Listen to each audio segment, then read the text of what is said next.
স্বাগত দীপ্ত স্পোর্টসে। আপনাদের সাথে আছি আমি আনোয়ারুল আলম। 3 ম্যাচ সিরিজের প্রথম টি-20তে আজ নেদারল্যান্ডসের মুখোমুখি হবে বাংলাদেশ। সিলেট স্টেডিয়ামে খেলা শুরু হবে সন্ধ্যা 6টায়। দুই দলেরই লক্ষ্য সিরিজ জয়। সামনে এশিয়া কাপের মতো বড় আসর থাকলেও বাংলাদেশ দলের কোচ ফিল সিমন্সের চোখ কেবল নেদারল্যান্ডস সিরিজেই। এশিয়া কাপ শুরু হবে 9 সেপ্টেম্বর। তার আগে নেদারল্যান্ডসের বিপক্ষে বাংলাদেশের এই সিরিজটা মূলত এশিয়া কাপের প্রস্তুতি। এই সিরিজ থেকে সংযুক্ত আরব আমিরাতের টুর্নামেন্টে ভালো কিছু নিয়ে যাওয়ার ব্যাপারে আশাবাদী টিম বাংলাদেশ।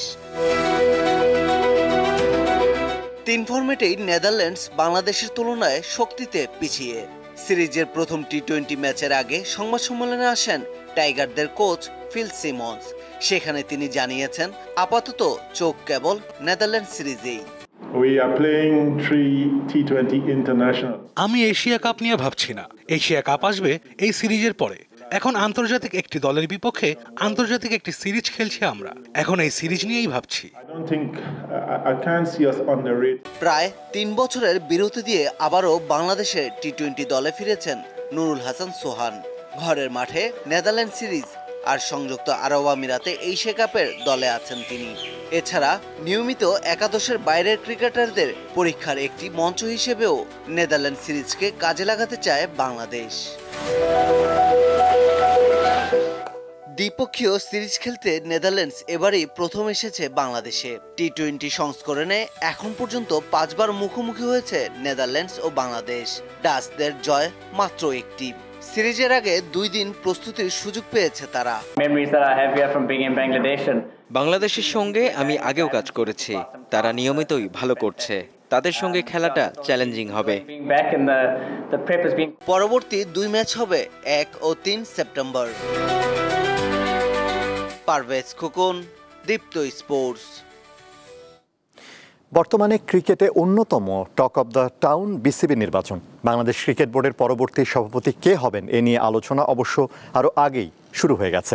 তাতে বেশিরভাগের পছন্দের তালিকায় বর্তমান সভাপতি ও জাতীয় দলের সাবেক অধিনায়ক আমিনুল ইসলাম বুলবুল। একই সাথে আছেন জাতীয় দলের সাবেক অধিনায়ক তামিম ইকবালের নামও। বিসিবির বর্তমান কমিটির মেয়াদ শেষ হবে 30 সেপ্টেম্বর। সবকিছু ঠিক থাকলে অক্টোবরে হবে নির্বাচন।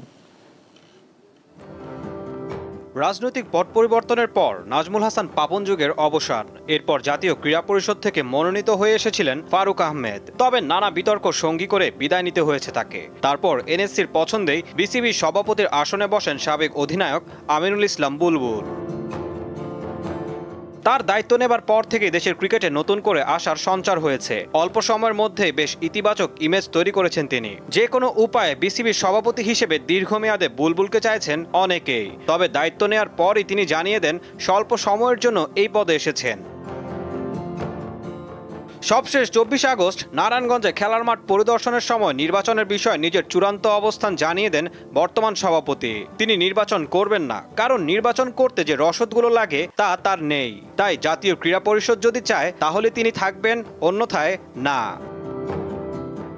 বাংলাদেশ ক্রিকেট বোর্ডের আসন্ন নির্বাচনে এবার অন্যতম আলোচিত নাম তামিম ইকবাল। তবে পরিচালক পদে নয়, সরাসরি সভাপতি হিসেবেই দায়িত্ব নিতে চান তামিম, এমনটাই ধারণা করা হচ্ছে।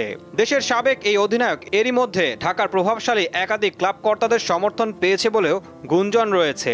নিয়ম অনুযায়ী 76 ক্লাব কাউন্সিলরের ভোটে 12 পরিচালক নির্বাচিত হবেন, আর সেই পরিচালকদের ভোটে নির্ধারিত হবে নতুন সভাপতি।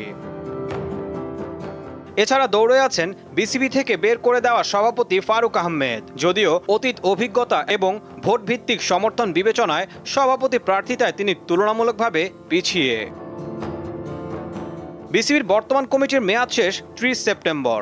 বর্তমান পরিচালনা পর্ষদ দায়িত্ব নিয়েছিল 2021 সালের 9 অক্টোবর। নির্বাচনের তারিখ আনুষ্ঠানিকভাবে এখনো ঘোষণা করা হয়নি। তারপরও ক্লাব কর্মকর্তাদের আনাগোনা বেড়েছে বিসিবিতে। ঈশান হাসান, দীপ্ত স্পোর্টস। এই ছিল আজকের দীপ্ত স্পোর্টসে। দেশ বিদেশের খেলাধুলার নানা রকম খবর পেতে দীপ্ত স্পোর্টসের সাথেই থাকুন আর চোখ রাখুন দীপ্ত টিভির ডিজিটাল প্ল্যাটফর্মগুলোতে।